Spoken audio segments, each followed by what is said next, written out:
Hi, now we're going to do some drinking glasses. I've got a whole bunch of pieces of clay here that I've actually measured. So I've got 3/4 pounds, 1 1/4 pound, half pounds, and then I've got some 2 pound balls, and I'm going to do an array of drinking glasses, and I'll probably speed some of these up in the video just because it would take too long because I've got a lot of different ones. Half-pound ball of clay.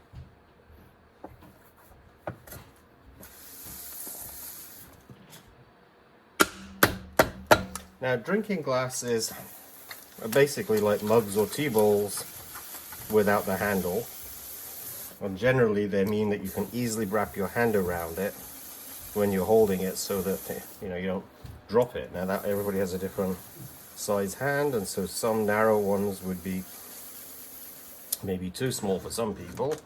Oh, there we go. So I'm just going to make a little cylinder. This is what's 516 clay, which is from Pottery Supply House. It's just a smooth white stoneware body.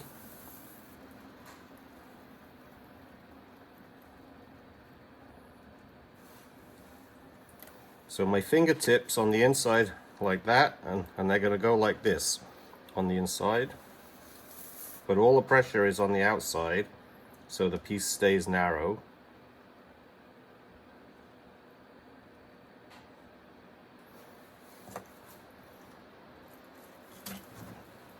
Now I can't reach the bottom, so I'm going to squish it down. And it goes out a little bit, but my thumb is holding it back in a little bit too.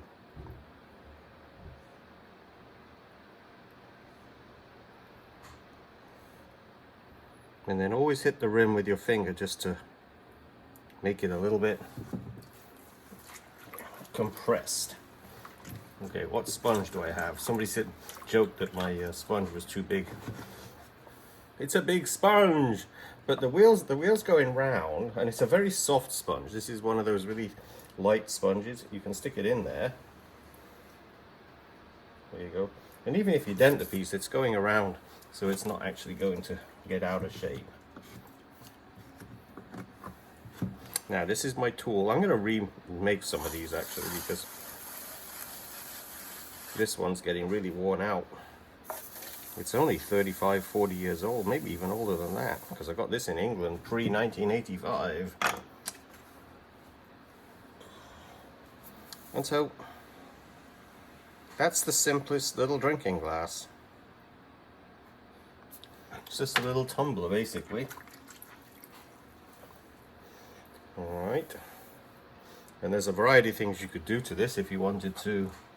Since it's such a simple little shape, maybe it does need something, but if you get your wheel going really slow, let's get the right speed going up, and you can simply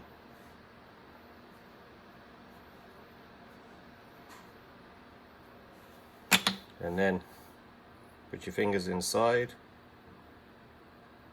very gently, and you've got a circle on the top again. That's just mistreating it. I'd be in trouble with the what was it, Freddie? One of my subscribers gave me a name for being cruel to pottery. Anyway, the Society for Prevention of Cruelty to Pottery or something. Where's my wire? Oh, it's up on top. Okay, cutting through when it's going around, just don't get it going too fast, and it will simply release.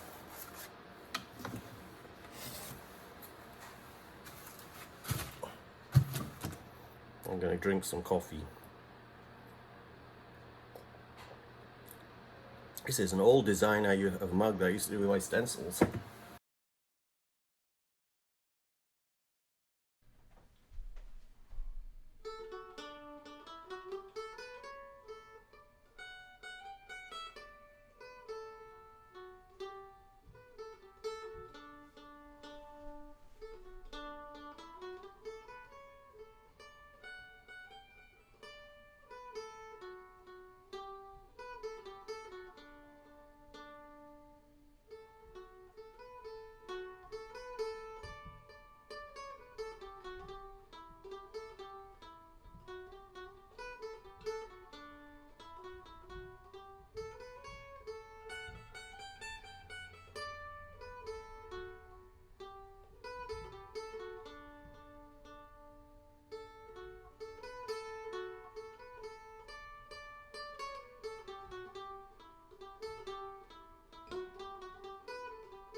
And reach in there as much as you can. So your fingertip will just reach that base. And with the rib on the outside, you can get rid of that wobble. Use of a rib can be dangerous too. So notice that that rib is touching at perpendicular angle. It's not horizontal, well, it's not flat on like that. It's just the edge, in which why you can drag some clay off. Because it's actually not like that. See, because that's what will happen. It's actually held, so only the edge is touching the actual clay.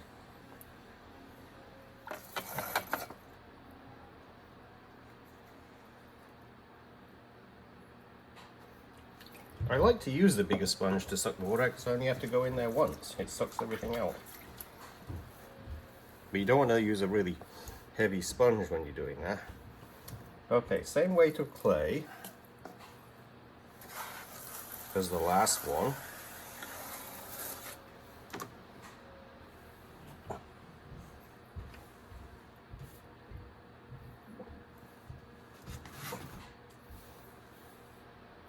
But much taller and narrower at the bottom, and that's why it's taller, because I've taken some of the clay needed to make a wider bottom is now making a taller top.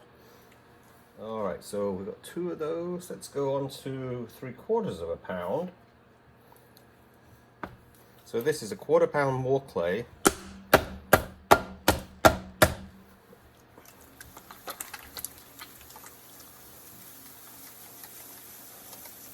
Of course, you can put handles on any of these if you want.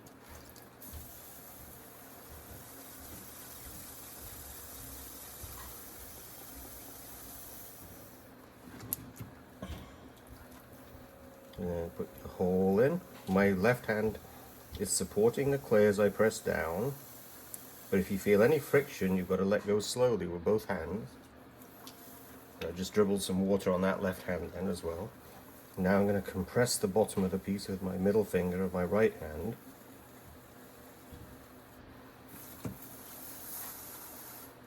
And then back over to this side, so the clay is running through my fingers, not towards my fingers. There's the first pull. It's starting to dry on my fingers there. If it dries, you start to let go slowly. See how this finger comes over and supports both hands' contact with each other? The 2 fingers on the inside, pushing against the 2 fingers on the outside.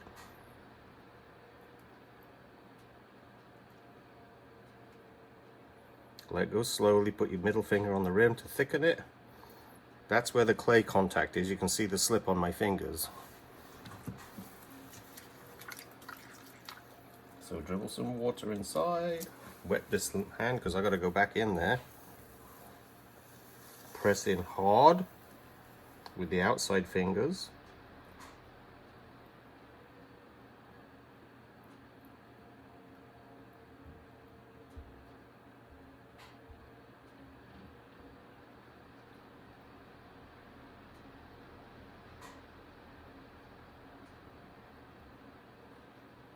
Now this one has a narrow base and a wide enough top so you can drink out of it without catching your nose on the other side of the opening. So it's almost the width of a coffee mug. And then you get rid of any other build-up of slip just by running that rib at right angles to the clay.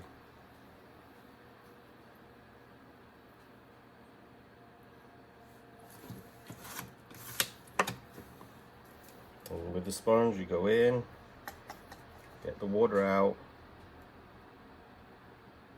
And I'm not pressing hard against the wall of the pot as I lift it out either.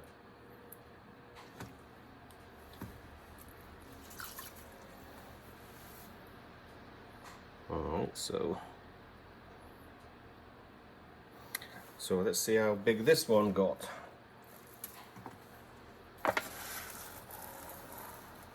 So I could do cylinders. See, that's why I prefer to do it when it's spinning, because I tend to be able to get it releasing a little easier.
All right, see what we're getting?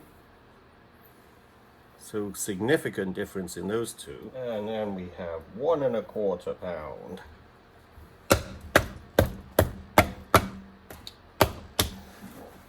So let's talk my way through centering this. You, as a beginner, should always have a rounded ball when you put it down. It's only when you get skilled that you can take something like that and push it in center. So centering is done first, pressing the piece on the clay head, on the wheel head, and then after it's solidly stuck, you put the side hand in and you put equal pressure, top and from the side, till it stops wobbling a bit, and then you know you've got the ability to make it do what you want it to do, but it's not centered yet. So I put my hand halfway across the ball, and that's where the clay is touching my hand, and on the other hand, which is on the side, is the same. So I'm trying to completely surround the ball of clay, and then you press really hard, and if it stops wobbling, you're winning. If you're not winning and you've got a wobble and you just can't get rid of it, a good thing to do is to do the coning. Make an ice cream cone, and then put your hands in the position and push it back down again, because often you might feel a little air bubble, which is why it wouldn't go in center. This does not have an air bubble, so I was doing that as a demo. Alright, so we know it's perfect. Your hand should be solidly on the wheel head, and it burns. I have to wear a piece of duct tape around my little finger if I bleed, but it usually takes a good day of throwing to make that happen. But anyway, so finger and thumb are on this hand, and my middle finger and this finger are on top of each other going in. That's how I push the hole in.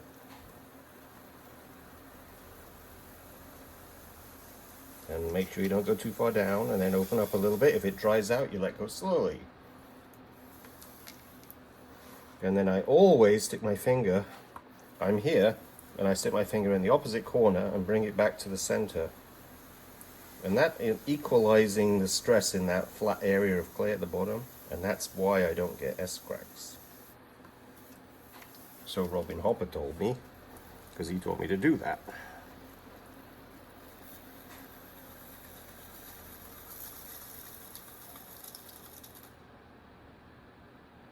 That's the first pull, just to make a cone in a little bit.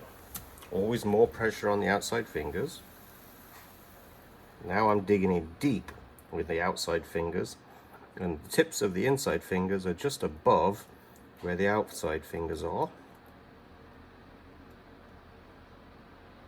And that way, whoops, let's push that in. I went in a little too far down there, I think. So let's get my hand in again.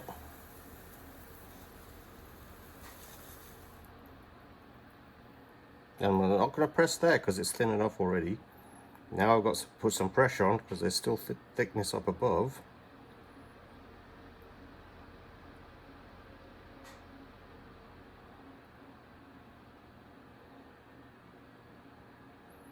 Alright.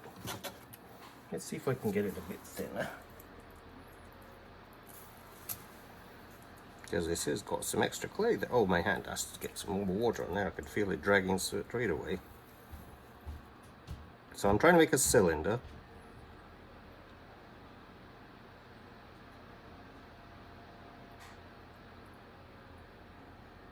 I'm going to put my thumbs together so I've got some synchronization between the two hands. Pressure with the outside fingers, which are underneath the inside fingers, pushing up. My left forefinger is pushing in as well. And there we go. So this is a lot bigger than the other one. So let's put the foot on.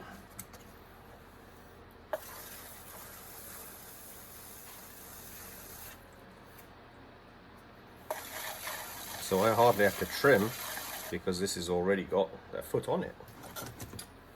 I have showed you this before, but okay. These two ribs, new one, worn out. Oh, come back a bit. New one and wore out one. And I love this one because it's worn out. It's more rounded at the end.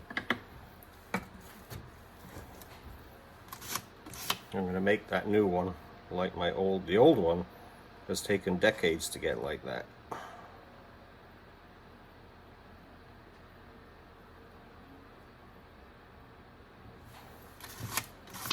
So let's see what this cylinder looks like next to the other one. I should probably do something to this. It's getting bigger piece now, so we kind of need some interest here. So let's make a little groove there,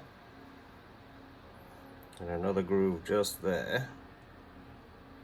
Open it up a little bit, so we've got that. And then getting it slow, I take my foot off the wheel spinning so I can get good angle. Now if you're going to do this, you've got to be consistent, so I'm going to put my hand here that I'm going to hit against as I do it, and so I always get the same height just about.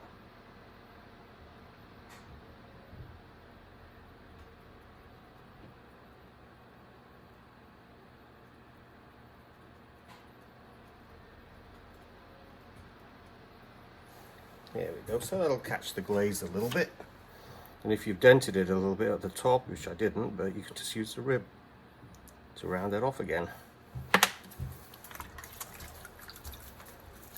It's a big space to actually have nothing up there. I could do a wax glaze decoration or brushwork decoration.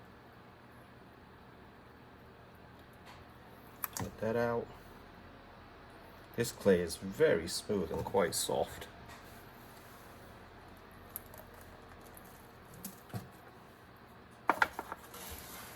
Now spinning around, and it releases that much easier.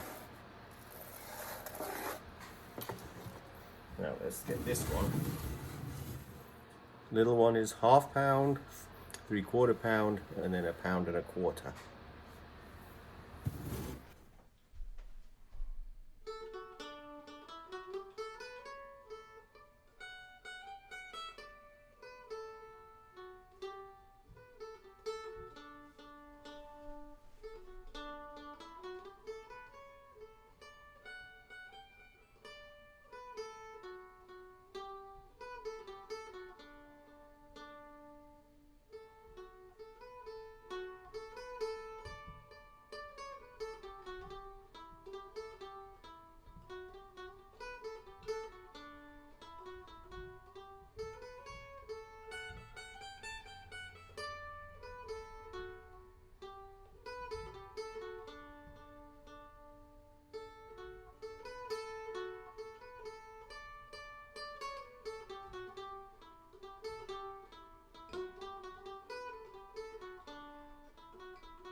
Just take that little bit of moisture off the top. There's nothing much left in there. This is a bit big. I'm going to leave this one on the wheel head because that one is quite large and on a narrow base too.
Okay, so I'm going to put the foot on.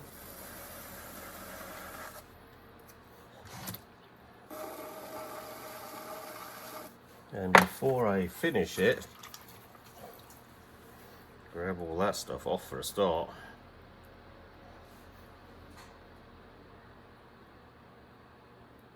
Take a look before you take something off the wheel. Leave that one on since it's so big too.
Okay, let's do some trimming of those glasses.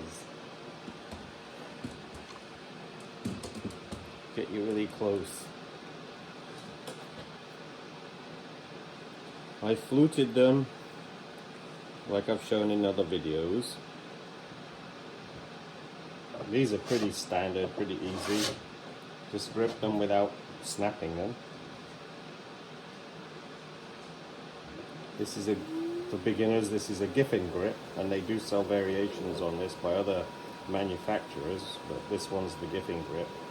Bailey Pottery also has one of these in Kingston, New York that they make, and I haven't used it, but it looks like it's pretty good.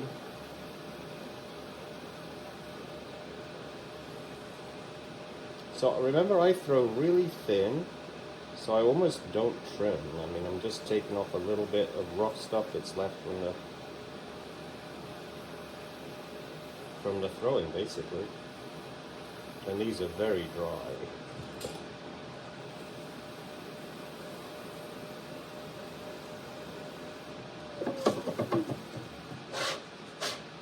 And the main thing, you stand it up and make sure that it sits on the foot that you've done and doesn't sit on the center area just there.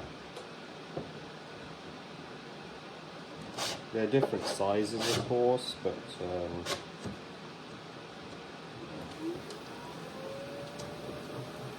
I left these a little late. They're a bit past it. They usually aren't quite, so it blunts the tools. You can still do it, but it just blunts your tools faster. This is a R2 by Kemper. It's my favorite trimming tool.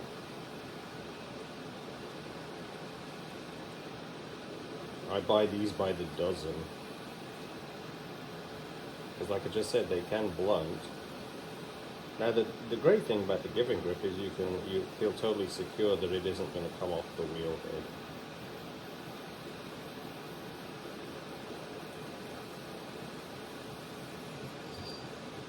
That's it.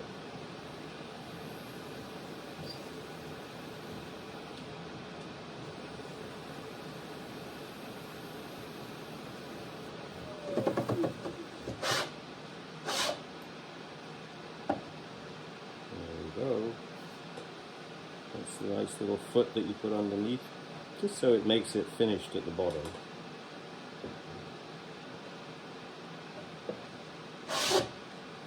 This is a potato peeler that I do the fluting with. It is shown in another video, so.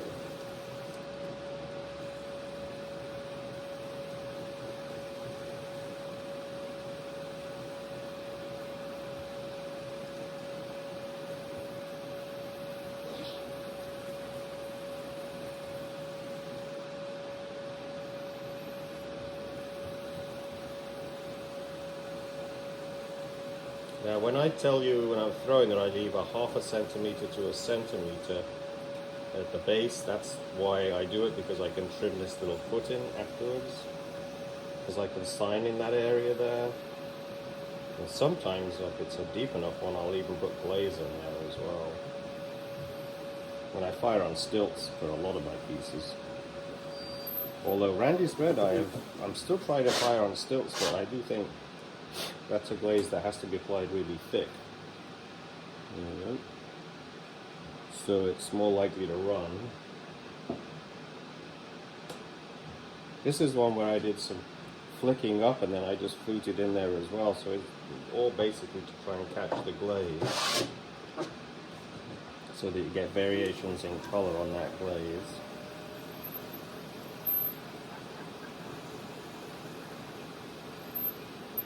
And this one was disfigured quite a bit by bending it on the wheel and really putting it out, so it's hard to get it totally in the center, so I'm not even going to try. See that tool blunted on that side already.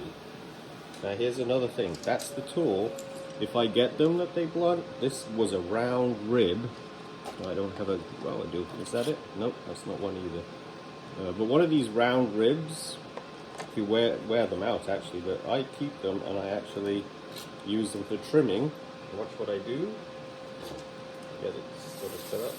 I'll try and show you, yeah, there you can see the trimmings coming off, I'm sure. So But these are so sharp because they're so thin that I often trim with these.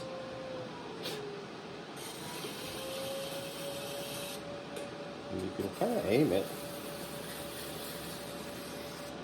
And it's just that little metal rib. And they get grooves coming out of them. I have one that's really worn out. I don't know what I did with it. And it's got like little marks in it. But where I can actually use it like a shaper for the foot. So basically, there's the rib.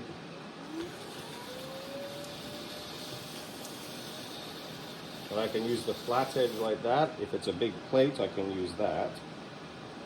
But I can also just use the point if I want to create like a little corner like that. So I find these pretty easy to hold.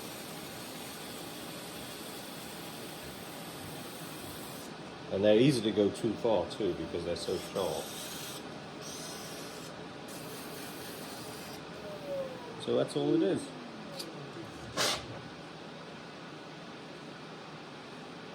All right.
I hope that was helpful. That's a bunch of drinking glasses, pint tankards, German drinking glass, small tumblers for whiskey, juice.